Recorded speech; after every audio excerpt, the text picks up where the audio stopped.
Yeah, this is how you use ClaraTerm. So let's say you are having a Linux or a Mac or a WSL running Windows, haven't checked on PowerShell. So all you have to do is just pip install ClaraTerm, and you can just click on enter. This will just install all the necessary libraries for you. So once that is done, so you can just type Clara and you can ask what it should do, and you can click on enter.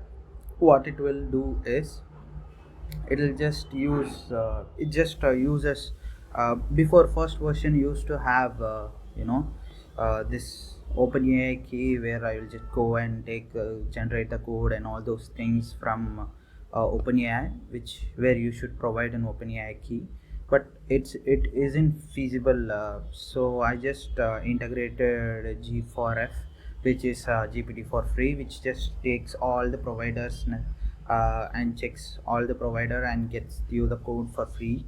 And once that is done, you can just have the code right into. So for now it might take a bit time, sorry, now it might take a little bit of time, but actually the current version, by the time you are seeing this, should have the working thing. So you should get your answers within like a second or so. So this is how you install it and this is how you use it. So thanks.